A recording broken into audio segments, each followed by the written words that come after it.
नमस्कार।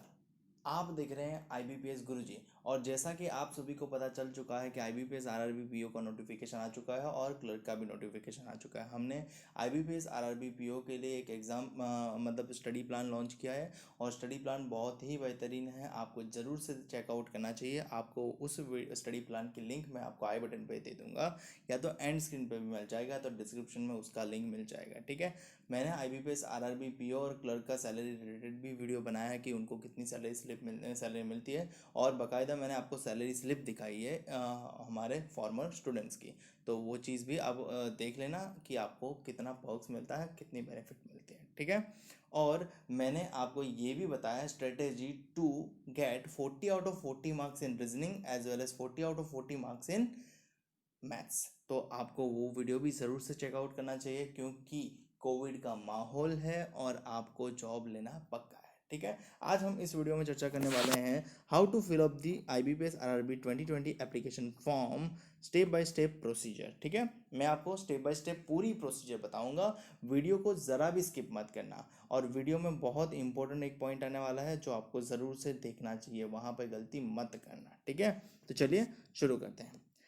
सबसे पहले आपको जाना है IBPS.in की वेबसाइट पर। ठीक है। IBPS.in ये है वेबसाइट। ठीक है। यहाँ पे जाओगे तो आपको यहाँ पे मिलेगा IBPS RRB। यहाँ पे न्यूज़ फ्लैश में भी मिलेगा आपको apply for IBPS RRB, but वहाँ से बेटर है यहाँ से चले जाओ IBPS RRB। ठीक है। CRP RRB common recruitment process regional rural banks. ठीक है। यहाँ पे क्लिक करोगे तो आप पहुँचोगे इस स्क्रीन पे, और यहाँ पे आपको ये प्रीवियस वाला है, ये भी प्रीवियस वाला है, और करंट जो है वो सबसे ऊपर है, common recruitment process for the regional rural banks phase 9। ठीक है। ये 9th फेज है। ठीक है।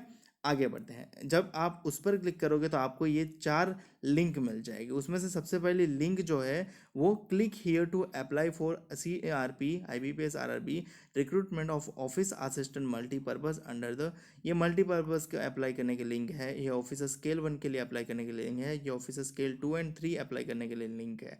और ये चौथी जो लिंक है वो है एडवर्टाइजमेंट की लिंक, यानी आपको ऑफिशियल एडवर्टाइजमेंट में चाहिए तो इस पर क्लिक करो, आपको PDF मिल जाएगा। और आपको जिस पोस्ट के लिए अप्लाई करना है उस लिंक पे क्लिक करो तो आपको अप्लाई करना मिल जाएगा। ठीक है। ध्यान रखें, अगर आप फ्रेशर्स हैं तो आप सिर्फ ऑफिस असिस्टेंट एंड क्लर्क के PO के लिए ही अप्लाई कर सकते हो, PO एंड क्लर्क। ठीक है। SO के लिए अप्लाई नहीं कर सकते, क्योंकि उसमें एक्सपीरियंस चाहिए। तो बढ़ते हैं। जब आप PO के लिए अप्लाई करोगे तो आप जब क्लिक करोगे तो आपको पूछेगा कुछ बेसिक इन्फॉर्मेशन, आपको इस विंडो पे ले जाएगा। ठीक है। इस विंडो पे आपको मिल जाएगा कि एप्लीकेशन का क्लोजर डेट कौन सा है, तो क्लोजर डेट है 21 जुलाई। ठीक है। तो आपको 21 जुलाई से ये पेमेंट भी कर देना है और रजिस्ट्रेशन भी कंप्लीट करना है। ठीक है।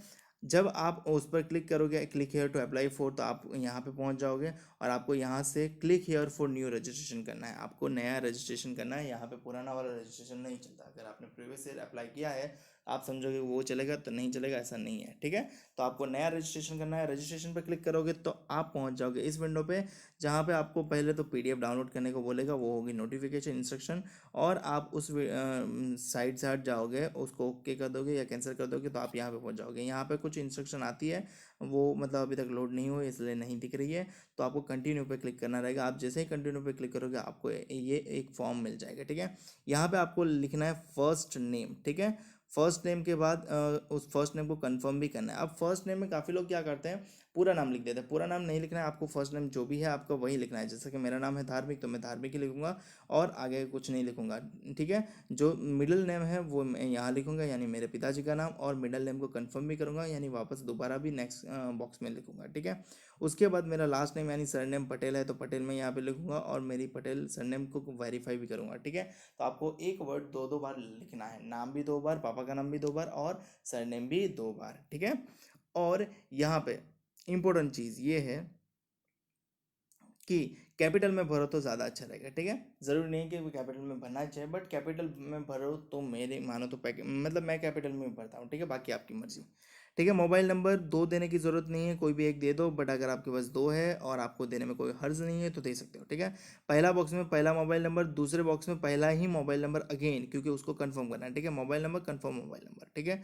अल्टरनेटिव मोबाइल नंबर अगर आपको देना है घर वाले का, पापा का, मम्मी का, भाई का, ताकि कभी मतलब मान लो कि आपका ये पहला वाला नंबर कहीं पे खो जाए या फ़ोन चोरी हो जाए तो आपके दूसरे नंबर पे भी उसकी नोटिफिकेशन मिल सकती है, तो आपको देना है तो दे सकते हो। ठीक है। ईमेल आईडी के लिए यहाँ पे जस्ट आपको लिखना है ईमेल आईडी का फॉर्म @ के से पहले का। ठीक है। @ के बाद का आपको इस ड्रॉप डाउन में से सिलेक्ट करना है कौन सा ईमेल आईडी है, gmail.com है, yahoo.com है, या फिर रेडिफ मेल है, या फिर रेड हॉट मेल है, तो जो भी है उसके हिसाब से आपको ड्रॉप डाउन में से सिलेक्ट कर लेना है। ठीक है। और यहाँ पे कंफर्म ईमेल आईडी में पूरा ईमेल आईडी लिखना है बकायदा। ठीक है। @ के साथ, और यहाँ पे सिक्योरिटी कोड ये यहाँ पे डिस्प्ले हो रहा है वो यहाँ पे एंटर करोगे, और आप यहाँ पे सेव एंड नेक्स्ट पे क्लिक करोगे तो आपका यहाँ पे सेव एंड नेक्स्ट पे क्लिक करोगे, ये रहा सेव नेक्स्ट। ठीक है। तो आपका फॉर्म सबमिट हो जाएगा और आप नेक्स्ट पेज पे चले जाओगे। जब भी नेक्स्ट पेज में चले जाओगे तो आपको मतलब वापस से एक इंस्ट्रक्शन गाइड मिलेगा, और वो आपको डाउनलोड करना है तो डाउनलोड कर सकते हो, बाकी जा सकते हो आगे, क्योंकि ये होता है फ़ोटो के इंस्ट्रक्शन और जनरल कॉमन गाइडलाइंस। ठीक है। आपको एक रजिस्ट्रेशन नंबर इश्यूड होगा और पासवर्ड भी इश्यूड हुआ होगा, और वो आपके रजिस्टर्ड मोबाइल नंबर जो आपने प्रीवियस विंडो में दिया उसके फर्स्ट मोबाइल नंबर में पहुंच जाएगा कि आपका ये रजिस्ट्रेशन नंबर है और ये पासवर्ड है। ठीक है। यहाँ पे रजिस्ट्रेशन नंबर डिस्प्ले होगा यहाँ पे ऊपर, और यहाँ पे आपका नाम, जैसे कि मेरा नाम है धार्मिक। ठीक है। तो यहाँ पे आपको क्या करना है, अब आपको एक फ़ोटो अपनी अपलोड करनी है पासपोर्ट साइज़, जिसकी सॉफ्ट कॉपी होनी चाहिए और जिसकी साइज़ होनी चाहिए 50 KB तक ही। ठीक है। 50 KB से ज़्यादा साइज़ होगी तो नहीं चलेगी, तो आपको ये ध्यान रखना है 50 KB से ज़्यादा साइज़ एक्सीड ना हो। ठीक है। और यहाँ पे आपको चूज़ फाइल करके आपको सिग्नेचर अपलोड करना है। सिग्नेचर भी आपकी साइज़ लिमिट है, सिग्नेचर की साइज़ भी आप मतलब 20 KB से ज़्यादा नहीं रख सकते। ठीक है। और जो भी इमेज होगी वो JPEG फॉर्मेट में होगी, तो ज़्यादा सही रहेगा। ठीक है। और कोई फॉर्मेट में मत सेव करना, सबसे ज़्यादा JPEG में सेव करना। ठीक है। तो फ़ोटो 50 KB और सिग्नेचर 20 KB। ठीक है। अपलोड हो जाने के बाद आप नेक्स्ट बटन पे क्लिक करोगे, यहाँ पे है, तो आप पहुँच जाओगे नेक्स्ट स्लाइड पे। ठीक है। यहाँ पे आपको फिर अपलोड होने के बाद यहाँ पे आपको अपलोड दिखा देगा। ठीक है। और यहाँ पे सिग्नेचर दिखा देगा, यहाँ पे फ़ोटो आ जाएगा, यहाँ पे आपका रजिस्ट्रेशन नंबर होगा, यहाँ पे आपका पासवर्ड होगा, और आप नेक्स्ट पे क्लिक करोगे यहाँ पे, वैसे ही आप चले जाओगे इस विंडो पे। ठीक है। अब आपका मेन फॉर्म आ गया। अब तक क्या था, रजिस्ट्रेशन किया आपने। ठीक है। अब आपको एप्लीकेशन फॉर्म फिलअप करना है। ठीक है। फॉर्म फिलअप करने के सबसे पहले बेसिक डिटेल पे आप होंगे, तो आपको कैटेगरी चॉइस करना है कि आप जनरल में हो, OBC में हो, ST में हो, SC में हो, या EWS में हो। ठीक है। अगर आप कोई भी कैटेगरी सिलेक्ट करोगे तो आपको एक पॉपअप विंडो आएगा, वो पूछेगा कि क्या आपके पास सर्टिफिकेट है, और जब भी मतलब आप इंटरव्यू के लिए आओगे तो आपको उसको प्रोड्यूस करना रहेगा। तो जी हाँ ओके कर देने का है, जी हाँ है, तभी तो हम सेलेक्ट कर रहे हैं। और अगर आपके पास सर्टिफिकेट नहीं है तो उसको भाई ध्यान से पढ़ लेना और सर्टिफिकेट निकलवा लेना और उसको ओके कह देना। ठीक है। Are you belong to person with benchmark of disability 40% है, वो क्या आप डिसेबल्ड हो? नहीं भाई, तो हम यहाँ पे नो कर देंगे और बाकी आगे का फील्ड हमारे लिए नहीं आएगा। ठीक है। तो आगे बढ़ते हैं, आगे जाएंगे तो हमें क्या मिलेगा, do you need compensatory time at the time of examination, क्या आपको एक्स्ट्रा टाइम चाहिए? मतलब वो उस चीज़ में ये आपके लिए हाईलाइट तो होगा ही नहीं, ये अनहाईलाइटेड होगा, ये भी अनहाईलाइटेड होगा, ये भी नहीं आप सिलेक्ट कर पाओगे। ठीक है। ये सारी चीज़ आप सिलेक्ट नहीं कर पाओगे। ठीक है। तो आपको उनमें कुछ नहीं करना है, तो आगे बढ़ना है। आगे क्या लिखा है, are you a child family member और those who died in 1984 riots. तो जी भाई, अगर आप इससे कुछ इस क्वेश्चन को कुछ ताल्लुका रख रहे हो तो यस करना, बाकी तो नो नो ही करना है। ठीक है। रिलीजन कम्युनिटी विच बिलोंग, तो आपको यहाँ पे हिंदू सेलेक्ट कर लेना है, सॉरी आप जो भी रिलीजन कम्युनिटी को बिलोंग करते हो वो सिलेक्ट करना है। ठीक है। मैं हिंदू हूँ तो मैंने हिंदू सेलेक्ट किया है, आप जैन हो, सिख हो, ईसाई हो, जो भी हो वो आपको ड्रॉप डाउन में मिल जाएगा। ठीक है। आप रिलीजन माइनॉरिटी कम्युनिटी को बिलोंग करते हो, अगर हाँ तो येस पे क्लिक करो, अगर ना तो नो पे क्लिक करो। ठीक है। आप एक्स सर्विस में हो, हाँ तो येस पे क्लिक करो, ना तो नो पे क्लिक करो। ठीक है। पीरियड ऑफ सर्विस रेंडर्ड, मतलब अगर हाँ किया तो पूछेगा। ठीक है। हैव यू गवर्नमेंट जॉब में हो, अगर आपको मतलब have you joined a government job on a civil side after availing the benefit given as ex serviceman, क्या आपने किया है ऐसा कुछ? अगर हाँ है तो हाँ, नो है तो नो। ठीक है। वैसे तो वो नहीं आएगा, ग्रे मार्क ही होगा क्योंकि वो उसके इसके हाँ करने पे यहाँ पे आएंगे, ठीक है। नेशनलिटी आपकी कौन सी है, सिटीजनशिप आपकी कौन की है, ठीक है। तो आपको वो बताना रहेगा कि आपको नेशनलिटी कौन सी है। क्यों ऐसा क्वेश्चन पूछा गया, तो भाई आप मतलब हमारी इस एग्ज़ाम में नेपाली भी अप्लाई कर सकते हैं, बांग्लादेशी भी अप्लाई कर सकते हैं, म्यांमार वाले और जम्मू एंड कश्मीर वाले, तो उसकी वजह हिसाब से ये सब कुछ रखा गया है, ठीक है। तो यहाँ पे सिलेक्ट आपको ड्रॉप डाउन में सिलेक्ट करना है, ठीक है। तो ड्रॉप डाउन में आप सिलेक्ट करोगे जो भी आप नेशनलिटी बिलोंग करते हो, इंडिया तो इंडिया, नेपाल तो नेपाल, ठीक है। फिर क्या बोला है, भूटान से भी अप्लाई कर सकते हो। हैव यू इवर अब मतलब इससे पहले आप कभी IBPS RRB में अपीयर हुए हो, तो अगर हुए हो तो येस पे सिलेक्ट करना है, नहीं हुए तो नो पे सिलेक्ट करना है, और याद नहीं है तो कुछ नहीं करना है, आगे बढ़ जाना है, ठीक है, शांति से, क्योंकि ये उनका काम है, आप क्यों बता रहे हो।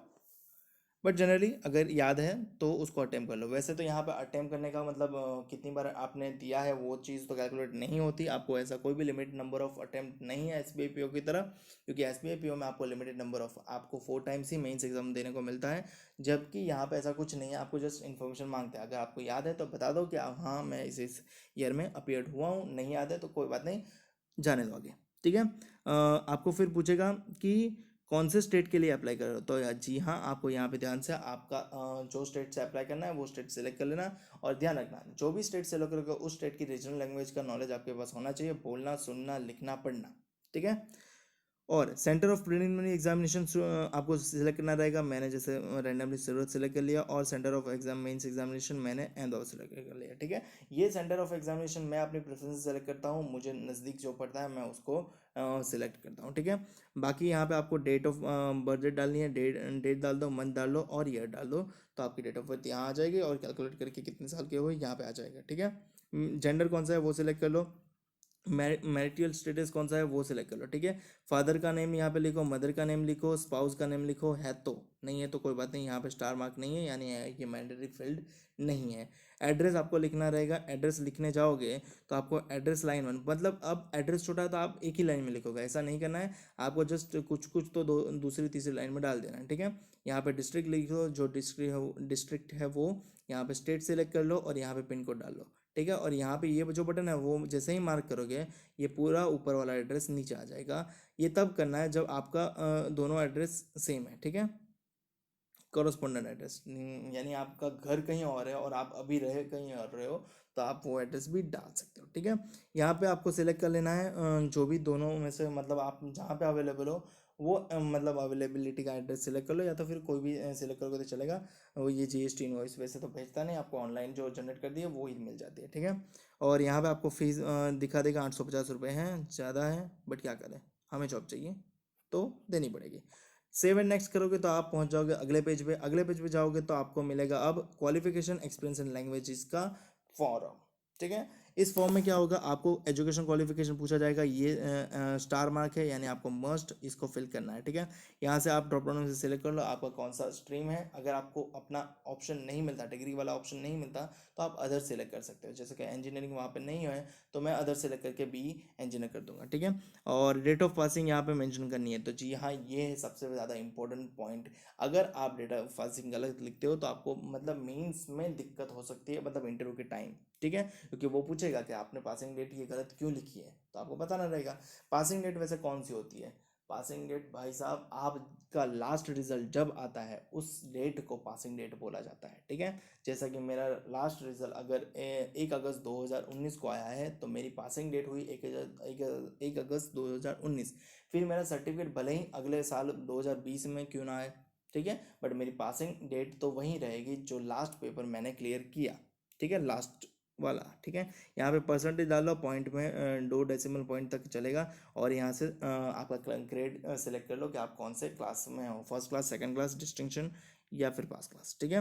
पोस्ट ग्रेजुएशन किया है तो उसकी डिटेल डाल दो, पोस्ट क्वालिफिकेशन किया है तो उसकी डिटेल डाल दो, अदर कोई क्वालिफिकेशन हो तो उसकी डिटेल डाल दो, डालना है तो डालो वरना चलेगा, ठीक है भी और आपको नहीं डालना है तो चलेगा, कोई ज़रूरत नहीं है, रिक्वायर्ड नहीं है, ठीक है। बाकी यहाँ पे क्या पूछा है, क्या क्या आपको लोकल लैंग्वेज आती है, तो यस है तो यस, ना है तो ना, ठीक है। मैंने गुजरात सिलेक्ट किया था तो यहाँ पे मुझे गुजराती दिखा रहा है, अगर आपने कोई अदर स्टेट सिलेक्ट किया होगा तो उसकी लोकल लैंग्वेज दिखाएगा, ठीक है। तो यहाँ पे यस सेलेक्ट करना है। फिर उसके बाद क्या पूछा है, क्या आपके पास कंप्यूटर नॉलेज है, अगर है तो है, ना है तो ना। तो आपके लिए मैं रिकमेंड करूँगा बेसिक सी ट्रिपल सी का कोर्स तो कर ही लो, क्योंकि आप गवर्नमेंट जॉब पाना चाहते हो तो आपको ट्रिपल सी का कोर्स मैंडेटरी है, ठीक है। तो आप यस कर लेना और यहाँ पे कुछ भी लिख देना, जैसे कि computer language, computer basic operation, triple C certificate, whatever, ठीक है। उसके बाद क्या होता है, यहाँ पे पूछा है कि आपके पास कोई एक्सपीरियंस है, तो प्रेजेंटली वर्किंग यस है तो यस, नो है तो नो। और कोई एक्सपीरियंस है तो आपको डालना है तो डाल सकते हो, कोई ज़रूरी नहीं है। ऐसा कुछ भी नहीं है कि आप एक्सपीरियंस डालोगे तो आपकी प्रायोरिटी बढ़ जाएगी, ठीक है। बट जस्ट एक्सपीरियंस डालोगे तो मतलब हाँ एक पॉइंट मिल जाएगा कि हाँ बंदे ने कुछ तो किया है, तो उस पर इंटरव्यू में पूछ सकते हैं कुछ क्वेश्चन, ठीक है। फिर क्या बोला है, क्या आप प्री एग्ज़ाम ट्रेनिंग के लिए मतलब एलिजिबल हो, अगर है तो है यस, नो है तो नो। वैसे तो अगर आप ओबीसी हो, एसटी में, एसटी एससी में हो तो ये आपके लिए होगा, बाकी ओपन जनरल वालों के लिए तो नहीं होता, ठीक है, ओबीसी वालों के लिए नहीं होता। फिर पूछा है कि क्या आपके पास कोई ऑफेंस चल रहा है या फिर आपने कोई मारपीट की है तो आपके पास ऊपर कोई केस चल रहा है, अगर हाँ है तो हाँ, ना है तो ना, ठीक है। अगर हाँ है तो आपको डिस्क्रिप्शन लिखना है कि किस प्रकार से कौन सा केस चल रहा है, फर्जी केस चल रहा है, मेरा मतलब उसमें कोई इन्वॉल्वमेंट नहीं। कभी होता है ना कि आपका मतलब मतलब डिफेक्ट कुछ नहीं है, फिर भी आप इन्वॉल्व हो चुके हो, तो यहाँ पे बाकी आपको जानकारी के लिए बता दूँ, अगर आप पे कोई केस चल रहा है तो आप एलिजिबल नहीं रहते हो, ठीक है, आप इन एलिजिबल होते हो कोई भी गवर्नमेंट जॉब एग्ज़ाम के लिए। और अगर मान लो कि आप गवर्नमेंट जॉब कर रहे हो और फिर आप पे कोई केस होता है तो भी आप इनवैलिड हो जाते हो गवर्नमेंट जॉब के लिए, उस टाइम के लिए एटलीस्ट, जब तक आप पर केस चल रहा है, ठीक है। तो ध्यान रखना ऐसा कोई लफड़े में मत पड़ जाना कि खुद को नुकसान ही पहुंचा दो, ठीक है। आगे बढ़ते हैं। आगे तो आपको मिलेगा यहाँ पे लैंग्वेज डालनी है, ठीक है। तो लैंग्वेज हिंदी, इंग्लिश, गुजराती जितनी आती है वो डाल दो, और यहाँ पे जितना आप कर सकते हो उसमें वो लिख दो। जैसे कि हिंदी में यहाँ पे लिखता हूँ तो मैं रीड कर सकता हूँ, राइट कर सकता हूँ, स्पीक कर सकता हूँ। गुजराती लिखता हूँ तो रीड, राइट, स्पीक। इंग्लिश लिखता हूँ तो रीड, राइट, स्पीक, ठीक है। अगर कुछ नहीं कर सकते तो वहाँ पे आप अनचेक रख सकते हो, मेरे से कोई फर्क नहीं पड़ता, सब कुछ चेक कर देने का, ठीक है। फिर सेव एंड नेक्स्ट करोगे तो आप अगले पेज पे पहुंच जाओगे, और अगला पेज है आपका प्रेफरेंस, ठीक है। ये जो जो पेज आपने फिलअप कर दिया वो फॉर्म आपका ग्रीन हो गया, प्रेफरेंस का फॉर्म आ गया, ठीक है। मैंने गुजरात सेलेक्ट किया है तो यहाँ पे मेरे लिए 2 ग्रामीण बैंक है, और यहाँ पे मैं टिक करूँगा जैसे ये ऐसे, तो वो दोनों ग्रामीण बैंक यहाँ पे आ जाएगी, ठीक है। आपको ऑर्डर बदलना है तो उसको अनटिक करो और फिर अनटिक कर दो, ठीक है। सेव एंड नेक्स्ट करोगे तो आप पहुँच जाओगे नेक्स्ट पेज पे, और नेक्स्ट पेज पे आपको फॉर्म मिल जाएगा, ठीक है। यहाँ पे आपका फोटोग्राफ डिस्प्ले होगा, मैंने अपना फोटोग्राफ हटा दिया है ताकि मुझे नहीं दिखाना था, ठीक है। बाकी यहाँ पे आपका जो भी है लॉगिन है वो सब कुछ रहेगा, ठीक है। आपको पूरा फॉर्म का प्रीव्यू देखने को मिलेगा यहाँ पे, और यहाँ पे आपको छोटा सा ये चेक बॉक्स है, वो चेक बॉक्स चेकड कर लेना है ताकि आपको नेक्स्ट अप्लाई करने मतलब कंफर्म करने दे, ठीक है।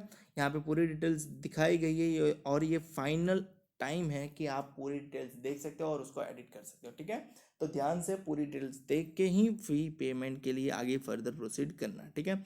यहाँ पे बताया गया है कि फ़ी पेमेंट आपकी कितनी है, 850 रुपये टोटल आपको देने हैं, ठीक है।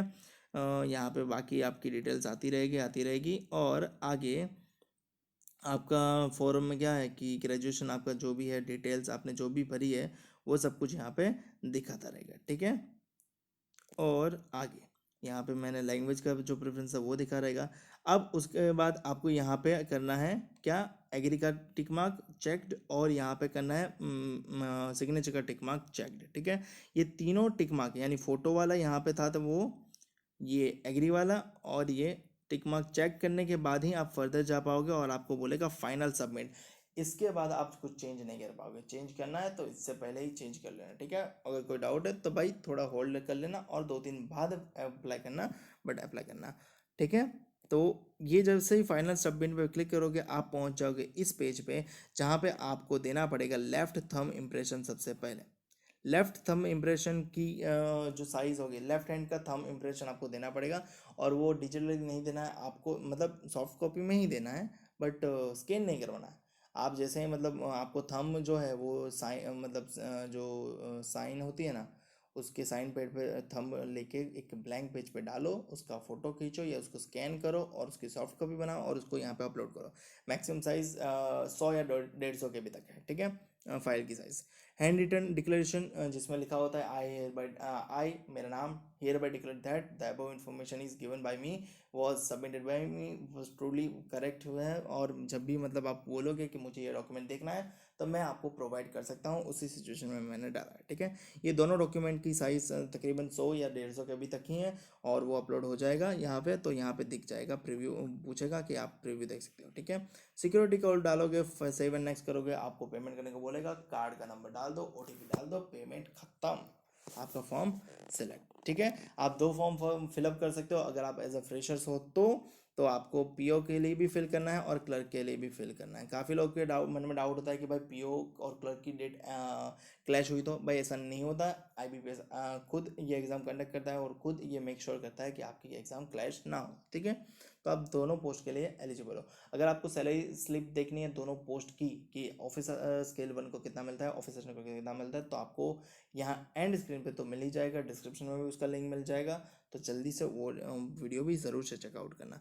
वीडियो अच्छा लगा तो यहाँ पे क्या है मतलब अच्छा ओके, यहाँ पे आप कंफर्म करोगे ना तो आप इस पेज पे आ जाओगे, 850 ये कोड डालो और सबमिट करोगे, पैसे पूछ लेगा, मांग लेगा और ले लेगा। ठीक है, देना हो तो दे देना और दे ही देना भाई, कुछ ना मिले, कुछ ना होने से तो बेहतर है कुछ होना। ठीक है, वीडियो अच्छा लगे और अगर आपने मुझे इंस्टाग्राम पे फॉलो नहीं किया तो इंस्टाग्राम में ज़रूर फॉलो करना क्योंकि मैं वहाँ पे मोस्टली एक्टिव मिल जाता हूँ। ठीक है, इंस्टाग्राम की आईडी है IBPS_गुरुजी। और वीडियो अच्छा लगा हो तो लाइक शेयर और सब्सक्राइब जरूर कर लें चैनल को अगर नहीं किया है तो, और चैनल को सब्सक्राइब कर लिया है तो बेल आइकन भी प्रेस कर लें ताकि जब भी मैं आपके लिए नया वीडियो अपलोड करूं आपको उसको नोटिफिकेशन सीधा मिल जाए। ठीक है, वीडियो देखने बहुत बहुत धन्यवाद, आपका दिन शुभ रहे, मिलते हैं अगले वीडियो में।